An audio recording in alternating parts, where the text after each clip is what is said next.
নমস্কার বন্ধুরা, healthy and tasty recipe চ্যানেলে তোমাদের সকলকে আরও একবার স্বাগত জানাই।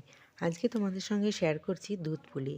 কেনা চালের গুঁড়ো দিয়ে হাতে বানানো পুলি কিভাবে তৈরি করলাম, সেই পুলি দিয়ে কিভাবে দুধ পুলি তৈরি করলাম, পুরোটাই সম্পূর্ণ তোমাদের সঙ্গে শেয়ার করছি। চলো পুরো রেসিপিটা তোমরা দেখে নাও, স্কিপ করে যেও না, তাহলে কিন্তু তোমাদেরই বুঝতে অসুবিধে হয়ে যাবে। আশা করি আজকের রেসিপিটা দেখে নিলে যারা নতুন হাতে পিঠে বানাচ্ছ তাদের ক্ষেত্রে অনেকটা সাহায্য হবে। একটা ফ্রাইং প্যানে 1 গ্লাস জল দিয়েছি, ছোট গ্লাসের 1 গ্লাস জল দিয়েছি। 1 চিমটে লবণ আর 1 চিমটে খাবার সোডা দিয়েছি, যাতে পুলিগুলো একটু ফুলে ওঠে নরম হয়ে। তার জন্যই আমি সোডা দিয়েছি, চাইলে তোমরা স্কিপ করে যেতে পারো।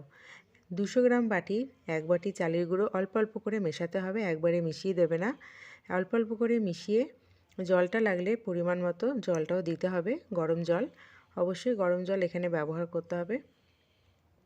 একটা ডো তৈরি করতে হবে, তার জন্য যতটা পরিমাণে জল লাগে সেটা দিতে হবে। আর ঠান্ডা জল কিন্তু একদমই দেওয়া চলবে না। এইভাবে পুরো চালের গুঁড়োটা দিয়ে কিছুক্ষণ নাড়াচাড়া করতে থাকলেই কিন্তু একটা ডো ফর্মে চলে আসবে। তো আমার এটা একদম তৈরি হয়ে গেছে। এখন আমি একটা প্লেটে একটু তেল মাখিয়ে নিয়েছি, চাইলে তোমরা ঘি মেখে নিতে পারো। এখন যে চালের গুঁড়োর যে ডোটা আমি বানাবো সেটা আমি ঢেলে ফেললাম। 2-3 মিনিট একটু ঠান্ডা করার জন্য রেখে দিয়েছি। তারপরে কিন্তু হাতের সাহায্যে একটু ভালো মতো মেখে নেব। একটু ভালো মতো মেখে নিলেই কিন্তু একটা ডো তৈরি হয়ে যাবে। এখন আমি চলে যাচ্ছি নারকেলের পুর তৈরি করার জন্য। পুলির ভেতরে দেব, তার জন্য যে পুরটা লাগবে সেটা আমি সম্পূর্ণ হাতে তৈরি করেছি নারকেল বেটে। তো নারকেল কুড়িয়ে দেখো, চাইলে কিন্তু নারকেলটা তোমরা মিক্সচারে একটু বেটে নিতে পারো। তো আশা করি সেটা দরকার হবে না। তো নারকেলের সমস্তটা আমার কোরানো কমপ্লিট হয়ে গেছে। একটা পুরো নারকেল আমি নিয়েছি। এর মধ্যে এখন আমি গুড় মেশাবো। গুড় দিয়ে তৈরি করব আজকে নারকেলের পুর। এখানে আমি প্রায় 200 গ্রাম মতো গুড় নিয়েছি। নারকেল আর গুড়টাকে ভালো মতো হাতের সাহায্যে একটু মেখে নেব। তাহলে খুব সহজেই কিন্তু আমার গ্যাসে বসানোর সাথে সাথেই আমার পুরটা একদম রেডি হয়ে যাবে। এবং গ্যাসের ফ্লেমটাকে কিন্তু অবশ্যই লো টু মিডিয়ামে রেখে এটা করতে হবে। গ্যাসের ফ্লেমটাকে লো টু মিডিয়ামে রেখে আমি পুরটা দিয়ে দিলাম। ভালো মতো খুন্তির সাহায্যে এইভাবে নাড়াচাড়া করতে থাকবো বেশ কিছুক্ষণ ধরে।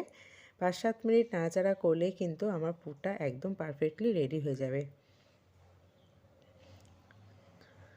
গ্যাসের ফ্লেমটা কিন্তু হাইতে দেওয়া চলবে না, তাহলে নারকেলটা পুড়ে যেতে পারে। তো যারা নতুন হাতে রান্না শিখছো তাদের ক্ষেত্রে বলছি, তারা সবসময় গ্যাসের ফ্লেমটা লো টু মিডিয়ামে রেখে কাজটা করবে। এতে কিন্তু পুরটা খুব সুন্দর তৈরি হয়ে যাবে। আমার পুরটা একদম পারফেক্টলি রেডি হয়ে গেছে।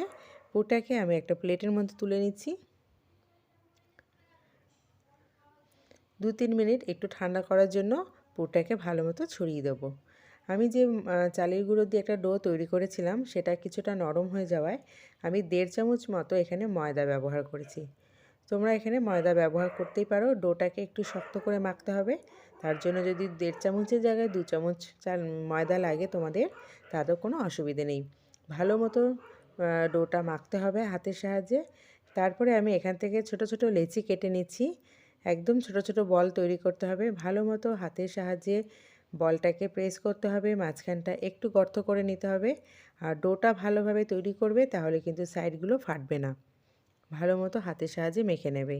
মাঝখানে একটু আঙুল দিয়ে ডেবিয়ে সামান্য নারকেলের পুর আমি এর মধ্যে ভরে দিচ্ছি। যেহেতু আমার পুলির সাইজটা খুব একটা বড় না, তাই কিন্তু পুরটাকেও আমায় অল্প দিতে হয়েছে। ভালো মতো মুখটাকে এইভাবে বন্ধ করে দিতে হবে। আঙুলের সাহায্যে একটু চাপ দিয়ে দিলে কিন্তু একটা পুলি আমার তৈরি হয়ে গেল।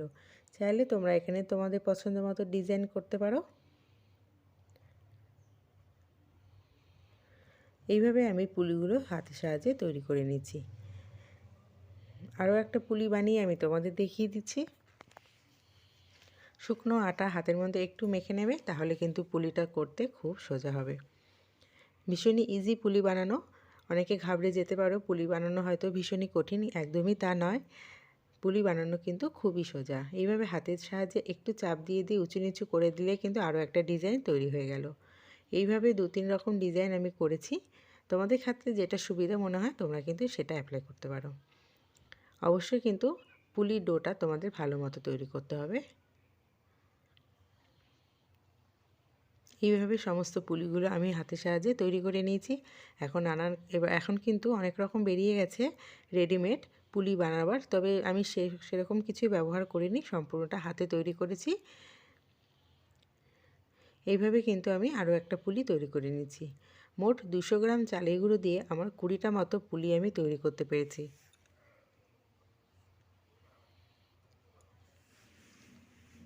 তোমরা চাইলে এখানে 20টার জায়গায় আরও কম বা বেশি পুলি তৈরি করতে পারো। 500 গ্রাম দুধ আমি একটু ভালো মতো জাল দিয়ে নেব। এখানে 250 গ্রামের একটা পাটালি গুড় আমি নিয়েছি। গুড়টাকে এইভাবে ছুরির সাহায্যে আমি কেটে নিচ্ছি। আর 500 গ্রাম দুধে 250 গ্রাম গুড় দিয়েছি। তোমরা চাইলে কম বেশি মিষ্টির পরিমাণটা করতে পারো। আমার দেখো দুধটা কিন্তু ভালো মতো জাল দেওয়া হয়ে গেছে। আমি যে গুড়টা ছুরির সাহায্যে কেটে রেখেছিলাম সেটা এখন অ্যাড করে দিচ্ছি। সেই মুহূর্তে গ্যাসের ফ্লেমটাকে অবশ্যই লো করে ফেলতে হবে। হাইতে রাখলে দুধটা কিন্তু ছানা কেটে যাবে, আর সেই ছানা কাটা দুধে পায়েস অথবা পিঠে কোনোটাই কিন্তু একদমই ভালো লাগে না। গুড়টা যেহেতু আমি একদম মিহি করে কেটেছিলাম, তার জন্য খুব সহজেই আমার গুড়টা কিন্তু দুধের সঙ্গে মিশে গেছে। আমার দেখো দুধটা একদম জাল দিয়ে উঠেছে। আমি এখন হাতে বানানো পুলিগুলো দুধের মধ্যে দিয়ে দিচ্ছি। সমস্ত পুলিগুলো এইভাবে দিয়ে দেবো। একটা পুলিও কিন্তু আমার ভাঙেনি এবং খুব সুন্দর নরম তুলতুলে সফট ছিল। তোমরা চাইলে রেসিপিটা অবশ্যই বাড়িতে একবার ট্রাই করে দেখতে পারো। আর কীরকম লাগলো সেটা কিন্তু কমেন্টস বক্সে জানিও। আর ভালো লাগলে লাইক কমেন্ট শেয়ার করো বেশি বেশি করে। আর আমার চ্যানেলটিকে সাবস্ক্রাইব করে দিও। পাশে থাকা বেল আইকনটি প্রেস করে দিও, যাতে এরকম নতুন নতুন ভিডিও সবার আগে তোমাদের কাছে পৌঁছে যেতে পারে। এরকম শীতের সিজনে পৌষ পার্বণের দিনে পুলি পিঠে খেতে আমাদের সকলের ইচ্ছা করে। তো চলো বন্ধুরা, চটজলদি তোমরাও বাড়িতে বানিয়ে নাও এরকম দুধ পুলি। দেখেই কিন্তু জিভে জল চলে এলো। তোমরা আমার সঙ্গে থাকার জন্য তোমাদের অসংখ্য ধন্যবাদ জানাই। তোমাদের সঙ্গে দেখা হবে আবার অন্য একটি পরবর্তী রেসিপিতে। আজকের মতো রেসিপিটা আমি এখানেই শেষ করছি। ভালো থেকো, সুস্থ থেকো এবং আমার রেসিপি তোমরা দেখতে থাকো। আজকের মতো টাটা।